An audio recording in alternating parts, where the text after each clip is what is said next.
truth, and we'll follow the Mahdi. And other people will also just see he's coming on a good platform. He's coming to bring peace and happiness and justice. Things are going to be a big mess, so they'll say the Mahdi is bringing something good, we want to follow him. So the Mahdi will appeal to all people, not just people who profess Islam. On the other hand, unfortunately, it is narrated that some people who profess Islam and even say they are awaiting the Mahdi will choose not to follow him. And interestingly, this is something narrated in both Shi'i and Sunni hadith. So the first thing we have to do is make sure that when the Mahdi comes, we will choose to follow him. So this is sort of, item number 1 on the list of things to do to prepare for the arrival of the Mahdi. Make sure we choose the right side when he comes. So how can we do that? Well, there's a number of ways we can do that, actually. But one of the ways we can do that is by defending ourselves against the enemy of the Mahdi, who is... Who? Yes, the Dajjal. Now, we know that there's a difference of opinion about who or what the Dajjal is. Some people say the Dajjal is actually a metaphor for some sort of belief system or ideology, technology, whatever. Some people say no, he's going to be a real person who's going to come. Some people say it's both. And I'm not here to give an opinion on that. We can wait and see about that. I'm also not here to give an opinion about whether the Dajjal is already arising, in case any of you want to ask that in question answer. There's plenty of videos about that on YouTube. People have their theories, and I'm not really in a position to comment on them one way or the other. But what I can say with a lot of confidence is that there are some Dajjal-like ideas floating around the world today, perhaps in every era. That is to say, they're deceptive ideas, where they show certain things to you and say this is very good, but in fact it's very bad for you or for society in general. And there are some things that are very good that they tell you, no, you should stay away from that. I think one of these Dajjal-like ideas in general is some of the attitudes towards religion we see in many countries nowadays. A lot of people, as we know, they sort of put down religion and they say it's old-fashioned or, not modern, not progressive, not humanistic. And yet we know that religion brings happiness and peace to human beings. As the Holy Quran says, أَلَا بِذِكْرِ اللَّهِ تَطْمَئِنُّ الْقُلُوبِ. Only in the remembrance of Allah do people's hearts find rest. And I would challenge anyone to bring me a genuinely happy atheist who's really at peace with himself and with existence. It's very difficult to be at peace with yourself when you're not at peace with God. So religion is something that does bring happiness to people and to society. I mean, of course, there can be corruption in religion too, but in general it's something good, and yet there are a lot of people warning us against it. So that's a Dajjal-like idea. Or another Dajjal-like idea that's floating around, for example, is with regards to family values or moral values, modesty. There's some people out there who just say, have free relationships and do whatever you want and, drink and have fun, you're young. And yet this doesn't bring true happiness to anyone. I mean, someone might enjoy it for an hour or two, but it doesn't bring any sort of lasting happiness. Instead, it ends up just harming people's lives and societies. So these are a couple Dajjal-like ideas. And one of the ways we can make sure that we are sort of immunized against the Dajjal is by avoiding Dajjal-like ideas. Because, God forbid, if we get into Dajjal-like ideas, then how will we be able to defend ourselves against the Dajjal? If you get so far into going that way, once the Mahdi comes and the Dajjal comes, then we might not recognize the Mahdi. Inshallah, none of us are in that position, but it's something you could perhaps relate to some other people. Now, I don't want to dwell for a lengthy period of time on Dajjal-like ideas. However, I do want to mention another one which I do think is of importance in actually recognizing and giving allegiance to the Mahdi when he reappears, and that's quite simply the idea of prejudice. In that it's narrated that some people will refuse to accept the Mahdi when he comes because he's not what they're looking for. They have a certain idea about what the Mahdi is supposed to be, and they're going to say, sorry, I know you've brought divine signs with you, but you're too tall, too short, too old. Well, he won't be too old, but too young, because it's narrated that he will return. in the form of a young man. Obviously he won't be young, having been alive for over 1,000 years, but he'll be in the form of a young man when he returns. But in any case, there'll be something about him that they won't like, and so they won't follow him.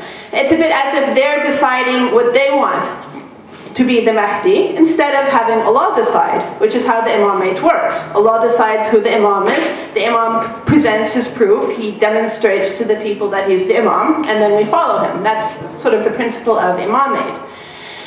So having any sort of prejudicial mindset can interfere with our recognition of the truth, and can also interfere with our recognition of the Mahdi. And I sort of pinpointed racial prejudice just because, although it shouldn't be an issue in our community, it sometimes is. I think many of us will recognize that. Inshallah, it's not an issue here. Now, of course, we know Islamically, or in Islam, the perspective on racial prejudice is quite simple. We know that Allah has created different peoples with different cultural backgrounds, different languages, different habits, different ways of doing things, different skin tones, but none of this matters. What is important is the taqwa, or the piety, or reverence towards Allah. And yet sometimes we do get caught up into judging people based on these other things.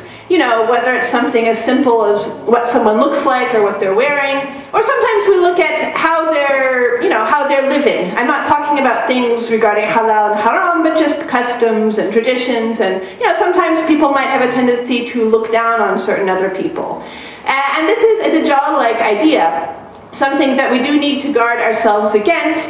And also, we have to remember it's not an idea that's befitting the followers of the Imam, because one of the things that's narrated, and I believe it's narrated from Imam Sadiq alayhi salam, is that the core followers of the Mahdi will come from different ethnic backgrounds, so they'll speak different languages and so forth, but despite all of the differences they'll have and how they are used to living their daily lives, they're going to be in complete harmony with each other.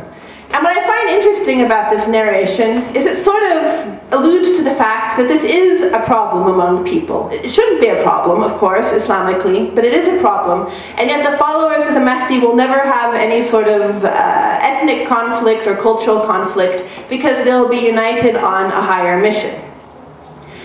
So I think this is enough of Dajjal-like ideas for now, but inshallah, you have the point that the more we avoid Dajjal-like ideas, the better we will be at staying away from the Dajjal when he comes. And inshallah, none of us would be tempted to follow the Dajjal.